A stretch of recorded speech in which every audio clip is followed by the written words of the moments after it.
여러분들이 이제 전기차를 알아감에 있어서 좀 말들이 많았던, 그리고 최근에 유튜버들이 현대자동차의 전기자동차의 V2L을 그렇게 그냥 물고 빨고 대단하다라고 칭찬을 하더니, 현대자동차의 전기차가 이제 출시가 되게 무한정 길어지고 또 테슬라하고의 어떤 격차가 많이 나니까 이제는 또 유튜버들이 전기차 지금 사지 마라라고 말도 안 되는 뻘소리를 하고 있더라고요. 근데 이제 여러분들이, 제가 이제 전기차 예전에 얘기할 때 주행거리 중요하고 OTA 중요하고 자율주행이 중요하다 이런 걸 얘기를 많이 했잖아요. 근데 이제 자율주행에 대해서 사람들이 약간 혼선하는 부분이 있고, 저도 사실 뭐 전기차를 오너가 아닌 이상은 아주 전기차에 대한 모든 시스템을 명명백백하게 줄줄이 깨고 있지는 않잖아요. 저는 이제 리뷰어로서 리뷰를 하면서 얘기하는 거다 보니까. 그래서 저는 이제 전기차에 대한 저의 어떤 제가 생각하는 기준이 약간 좀 부족했던 부분들이 있었더라고요. 그래서 요번에 정확하게 우리가 전기차를 얘기할 때 사실 이 자율주행이 엄청나게 중요한 거거든요. 근데 이 사람들은 자율주행이 별로 이렇게 중요하지 않은 줄 알아요. 전기 자동차를 가면서 이 자율주행은 빼놓을 수 없는 부분이에요. 배터리를 가지고 모터가, 그러니까 내연기관처럼 복잡하게 엔진, 냉각수, 오일, 미션 막 이런 게 있는 게 아니기 때문에, 모터 하나를 가지고 주행을 하기 때문에 전기차에 있어서, 그리고 앞으로 이 전기차는 일반적인 자동차하고는 생산 공법도 많이 다르고 자율주행을 빼놓고 간다라는 게 말이 안 돼요. 그리고 이 자율주행보다 또 더 중요한 건 OTA. 전기차는 소프트웨어의 집약체라고도 봐야 되기 때문에 오버 더 에어라고 해서 무선 통신으로 업그레이드 되는 것도 되게 중요하단 말이에요. 근데 우리나라에서 만드는 현대자동차가 또는 다른 자동차 제조회사도 마찬가지예요. 자율주행하고 OTA가 되게 약해요. 약할 수밖에 없어요. 거기에 집약적인 투자를 안 했고, 너무나 앞서가고 있는 테슬라가 너무나 앞서가기 때문에 지금은 따라가기도 벅찬 상태거든요. 그러니까 얘네들이 이거를 아예 이제 무시하고 얘기를 하는데, 이제 이거를 쭉 보면 여러분들이 알게 돼요. 왜 이게 중요하고 우리는 어디까지 알고 있나, 우리의 상식 수준이 어느 정도인지. 우리가 말하는 자율주행 어디까지 알아보고 오셨나요? 라고 하면, 자율주행을 여러분들이 알고 있는 거는 레벨 2예요. 레벨 2. 우리가 지금 겪고 있는 거는 레벨 2란 말이에요. 그러니까 원래는 자율주행이라고 얘기하면 안 되는 수준인 거죠. 레벨 0은 아예 자동으로 갈 수 있는 게 없는 게 이거고, 레벨 1 같은 경우는 운전자 보조 시스템이라고 해서 우리가 5년 전, 7년 전, 10년 전에 탔던 수입차들에 들어가 있던 어댑티브 크루즈 컨트롤, 앞차구에 어떤 레이저를 쏴서, 레이저가 아니죠. 이때는 레이더, 전파를 쐈다라고 보는 게 맞겠죠. 전파? 아닌가? 라이다를 쐈나? 아무튼 라이다나 레이더나 둘 중에 하나를 쏴서 앞차하고 내 차의 거리를 계산해서, 앞차가 가까워지면 브레이크를 살짝 걸어지고, 앞차가 멀어지면 이 거리를 딱 설정해 놓으면 계속 맞추고 앞차를 따라가는 거잖아요. 근데 그거는 차선을 잡아주고 그런 기능은 없죠. 어댑티브 크루즈 컨트롤, 차선 유지 기능은 차선 이탈 방지까지는 들어가는데, 아무튼 그거까지 들어가서 주행 제어 주체는 인간하고 시스템이 되고 주행 책임은 운전자가 다 지는 걸 레벨 1. 이거는 우리들이 지금 살면서 충분히 우리들이 경험하고 겪고 우리가 사용하는 시스템이에요. 그리고 이제 레벨 2가 지금 이제 볼보가 많이 발전한 반자율주행이라고 보면 되죠. 벤츠나 BM도 많이 발전했고 현대기아도 하고, 레벨 2에서 가장 진보적으로 앞선 회사는 테슬라죠. 테슬라가 꽤 앞서가고 있는데, 레벨 2는 부분적으로 자동화예요. 특정 조건 내에서 일정 시간 동안 차량의 조향과 가속, 감속을 차량이 인간과 동시에 제어할 수 있는 단계고, 주행 책임은 인간에게 있지만 시스템이 인지하지 못하는 상황 등에서는 운전자가 즉시 운전에 개입해야 되니까, 갑자기 돌발 상황이 생기거나 이럴 때 이 시스템은 그거를 판단할 수 있는 능력이 없어요. 자기가 알아서 가고 코너도 돌고 쓰고 다 해요. 근데 여기에 들어가 있는 이 레벨 2에 있는 시스템은 주위에 생기는 이 사물의 변화라든가 어떤 특정 상황을 인지하지 못합니다. 그리고 이 레벨 2는 사고나 어떤 문제가 생겼을 때 모든 책임은 운전자한테 있는 거예요. 차량 소유주한테. 이게 지금 우리가 이용하고 있는 반자율주행. 레벨 3부터는 주행 제어와 주행 중 변수 감지를 시스템이 직접 담당합니다. 레벨 3 조건부 자율주행이라고 하면 Partial Automation이라고 합니다. 발음 죽이네요. 고속도로와 같은 특정 조건의 구간에서 시스템이 주행을 담당하며 위험 시에만 운전자가 개입을 하게 됩니다. 위험 시에 차량에서 알려주죠. 운전자한테 운전을 하라. 그러니까 시스템이 위험 상황을 알아요. 이 상황이 위험 상황이다라는 걸 안다라는 거죠. 주행 제어와 주행 중 변수 감지는 시스템이 담당을 합니다. 레벨 2와 다르게 상시 모니터링을 요구하지 않고 내가 앞을 보거나 계기판을 보거나 차량의 움직임을 모니터링하지 않아도 돼요. 차를 믿고 맡겨도 된다는 거죠. 시스템의 요구 조건을 넘어서는 경우 시스템은 운전자의 즉시 개입을 요청을 합니다. 이런 차들 레벨 2나 레벨 1들은 위험 상황이 되거나 시간이 오버되면 자기가 그냥 놔버리죠, 시스템을. 근데 레벨 3부터는 아니에요.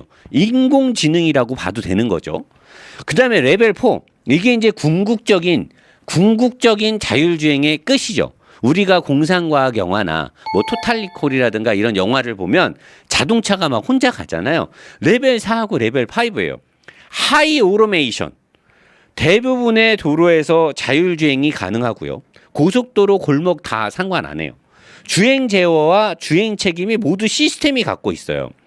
제한 상황을 제외한 대부분의 도로에서 운전자 개입이 불필요합니다.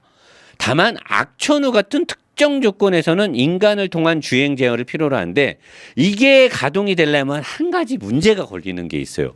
사실 이게 지금 기술적으로는 테슬라라든가 다른 회사들 중에 기술적으로 여기에 근접한 회사들이 있어요. 근데 그들이 이거를 쉽게 못하는 건 뭐냐? AI. 인공지능에 대한 주체성이에요. 우리가 사람, 주민등록번호가 있잖아요. 법이 인정하는 사람이잖아요. 법인이 잘못했을 때 법인은 법으로 만든 사람이에요. 처벌을 시킬 수가 있어요. 법인에 대한 주체를 처벌시킬 수가 있죠. 사람도 처벌을 받아요. 근데 이 레벨 4부터는 인공지능이란 말이에요. 여기서부터 시작이 되는데 레벨 3부터 이 AI에 대한 주체. 자, AI가 운전하는 차가 사고가 났어. 여기 나와 있잖아. 주행 제어와 주행 책임이 모두 시스템이 갖고 있어. 그러면 이 시스템이 운전을 하다가 사고를 냈단 말이야. 인사사고가 났어. 사람이 죽었어. 인사사고에서 사망사고가 났어. 자, 제조사가 AI를 탑재했죠. 자, 보험사가 있어요. 그 다음에 운전자가 있어요. 차주죠. 운전자 차주. 자, 인사사고로 사망사고가 났어. 저희 책임을 누가 질 거예요? 제조사인 여기서는 지금 주행 책임이 모두 AI에 있다고 하잖아. 얘가 사고 냈잖아. 차는 제조사에서 만들었어. AI는 또 다른 데서 받았을 수도 있지. 차는 보험에 들었어. 차주가 있어. 차주가 차에 탑승을 했단 말이야. 사망사고가 났어. 누가 책임질 거냐고. 이게 아직 법적으로 뭐가 안 된 거예요. 근데 이거가 현실화가 되려면 법안이 만들어져야 돼요. 사고가 났을 때 책임을 누가 질 것이냐. 보험사냐, 제조사냐, 차주냐. 여기에 대한 책임 소재만 이게 기준이 딱 생기면 이거는 이제 본물 터지듯이 나오기 시작하겠죠. 테슬라는 그럼 무사장님, 테슬라가 쓰고 있는 자율주행은 뭐예요?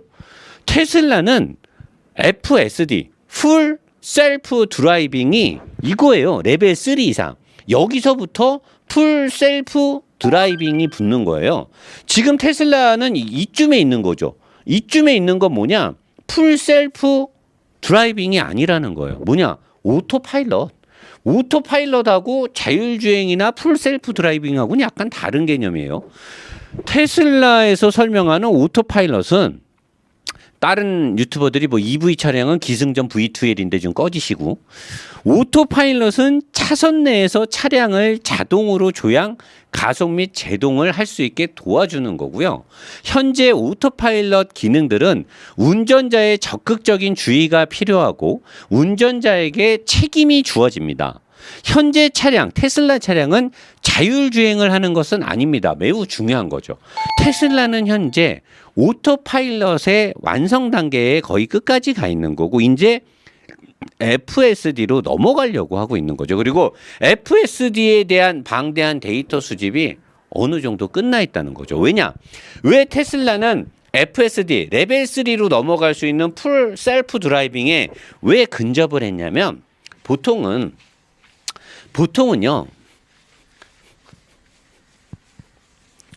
이거는 뭐 제가 좀 더 공부를 해서 알려드려야 되는데, 맛배기만 한다라고 하면 차가 진행 방향에 있어서 여기에 있는 차, 뭐 이렇게 사물, 뭐 도로의 이정표라든가 여러 가지를 봤을 때 지금의 차들이 레이더? 전파를 쏘는 거겠죠. 레이더, 전파. 레이저를 쏘는 거죠. 레이저를 쏴서 이 레이저 같은 경우는 사물의 밀도, 온도까지 다 감지할 수 있는 거잖아요. 두 개를 혼합으로 해서 주위를 판단하는 건데, 얘네들조차도 완벽하게 주위 사물을 다 인식할 수는 없어요. 근데 테슬라는 이게 이제 일반적인 제조회사들이 쓰고 있는 시스템이고요. 이게 일반적인 제조회사들이 쓰는 거고, 테슬라는 비전 시스템을 써요. 얘네들은 인간의 눈이 보는 것처럼 실제 사물을 다 판독하려고 해요. 근데 이 비전 시스템에는 반드시 학습 러닝이 방대하게 들어가야 돼요. 그냥 일반적인 제조회사가 쉽게 우리 돈 들여서 비전 시스템 도입할래, 이거 안 돼요. 엄청나게 많은 주행 데이터와 엄청나게 많은 그 인공지능, 이 소프트웨어에 방대한 자료 수집에 의한 머신 러닝이 들어가야 이게 가능한데, 테슬라가 지금 이걸 갖고 있는 거예요. 예전에는 사람들이 테슬라가 뭐 라이다를 안 쓰는 이유가 돈을 아끼기 위해, 이거는 반은 맞고 반은 틀리는 거예요. 그 당시에는 라이다가 비쌌어요. 실질적으로 라이다가 비쌌어요. 그래서 앨런 머스크가 이걸 도입을 안 한 것도 있는데, 지금은 라이다가 가격이 엄청 싸졌단 말이에요. 이게 상용화가 되면서. 근데 지금 앨런 머스크는 비전 시스템을 통해서 모든 사물을 인간이 보듯이 똑같이 보겠다는 거예요. 그랬기 때문에 지금 테슬라는 FSD에 상당 부분 많이 근접해 있는 거고, 몰라요. 이게 지금 가능한지도 몰라요. 얘기를 안 해주니까. 근데 내가 봤을 때는 테슬라는 레벨 3는 나는 충분히 넘었을 것이라고 보거든요. 얘네가 갖고 있는 주행 데이터를 봤을 때. 그래서 현재 테슬라는 풀 셀프 드라이빙을 목표로 지금 가고 있는데, 지금 테슬라가 쓰고 있는 오토파일럿들은 자율주행을 하는 게 아니라는 거를 여러분들이 정확히 인지를 해야 된다라는 거죠. 자, 모든 테슬라의 신차에는 미래에 거의 모든 환경에서 풀 셀프 드라이빙에 필요한 하드웨어가 탑재가 됩니다. 이건 뭐냐? 우리가 지금 사는 테슬라는 언제든 간에 이게 가동이 되면 OTA를 통해서 풀 셀프 드라이빙이 가능한 하드웨어들이 들어가 있다라는 거예요. 언제든 법안이 통과돼서 적용이 되면 우리가 지금 사는 테슬라는 이걸 할 수가 있다라는 거죠. 이 시스템은 운전석에서 아무런 행동을 하지 않아도 되며, 차량 시스템 스스로 단거리 및 장거리 주행을 수행할 수 있도록 고안이 되어 있음.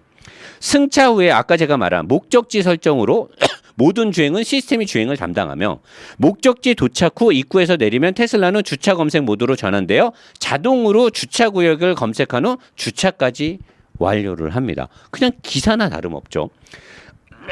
이러한 기능들이 상용화되기 위해서는 수십억 마일의 주행 테스트, 제가 아까 말한 이 방대한 비전 시스템을 완성하려면 방대한 머신러닝이 필요한데, 얘네들은 그게 어마어마하게 돼 있다는 거죠.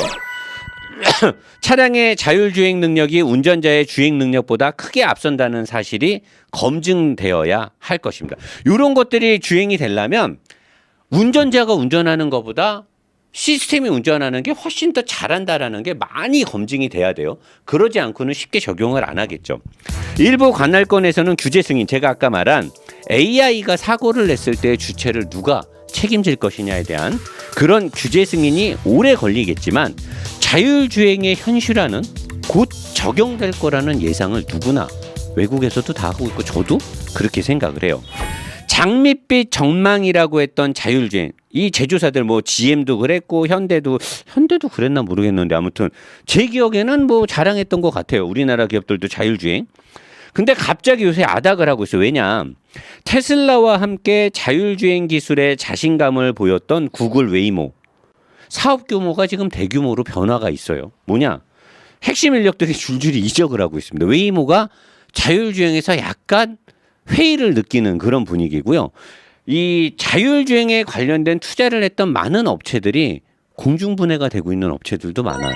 그리고 뭐 볼보랑 손잡고 뭘 했던 회사, 뭐 회사들도 많은 지금 지각 변동이 있어요. 뭐냐면 자기들이 봤을 때 이 자율주행을 자신 있게 봤는데 막상 해보니까 두려운 거죠. 사고나 어떤 시스템 업그레이드나 그다음에 방대한 자료 수집에서 부족함을 느낀 거죠. 한계치를 느껴서 다른 제조회사들이 지금 이 자율주행에 대해서 약간은 되게 소극적인 상황이 된 거고 이 와중에 앨런 머스크는 존나 치고 나가는 입장이에요.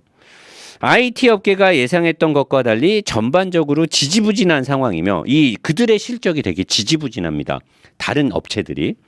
그리고 센서나 실시간 도로를 확인하고 사물을 인식하는 그래픽 처리 장치와 소프트웨어 비슷한 상황을 지속 학습해 진화하는 머신러닝, 이게 비전이에요. 비전 시스템. 기능 등이 아직도 본격 자율주행 장치가 나오기엔 역부족이다라고 한다. 그러니까 이런 제가 말한 테슬라가 쓰고 구현하고 있는 이 비전 시스템들이 다른 제조회사들이 구현하기에는 아직까지는 굉장히 역부족이라는 거죠. 왜냐? 방대한 데이터 주행값이 부족하기 때문이죠. 2020년 초반에 자율주행 차량 내놓겠다고 큰 소리 땅땅 쳤던 업체들은 약속을 지키지 못하고 있으며 목표를 다시 포드나 GM이나 이런 회사들이 2025년으로 수정 목표 설정을 했습니다. 원래는 2020년 초반에 내놓는다고 했거든요. 근데 5년이라는 시간을 더 달라고 지금 그렇게 된 거고 이 와중에 앨런 머스크는 FSD 곧 출시한다면서 설레발 존나 때리고 있죠. 코인 갖고 지금 욕 더럽게 많이 쳐드시고 계시는데 우리 앨런 머스크 형님이 나는 FSD 곧 나온다. 핵심 이사분들도 뭐 승인 여부 때문에 안 나온다 어쩐다 막 그런 회의적인 인터뷰도 했는데 머스크 형은 설레발 존나 때리고 있어요. 우리는 다음 달에 할 거요. 막 이런 식이에요 지금. 진짜로 할지 안 할지는 모르겠는데 앨런 머스크 형은 정말로 설레발 겁나 때리고 있습니다. FSD. 저는 일단 한번 믿어보고 기다리고 있습니다. 왜냐하면 내가 타본 테슬라를 봤을 때 어느 정도는 사실 가능할 것처럼 보여요. 움직임이 일반 차들하고 되게 다르거든요. 그래서 저는 테슬라는 뻥은 아닌 것 같은 느낌적인 느낌이 들어요. 자, 오늘 여러분들이 아셔야 될 건 뭐냐면 이 풀 셀프 드라이빙 FSD 자율주행과 우리가 지금 타고 있는 차들의 반자율주행, 오토파일럿, 뭐 엘카스 뭐 이런 시스템은 개념이 다르다는 거죠. 레벨 2와 레벨 3는 약간 갭이 큽니다. 그러니까 우리가 지금 타는 차들, 잘 가는 차들을 가지고 자율주행이 잘 된다라고 말할 필요는 없는 거고 자율주행은 말 그대로 시스템이 주권을 갖고 차를 운행하는 걸 자율주행이라고 하는 게 맞다라는 걸 우리는 오늘 또 한 걸음 더 깊숙이 촉촉하게 배우고 간다라고 생각하면 될 것입니다. 라고 하면서 자리로 가겠습니다.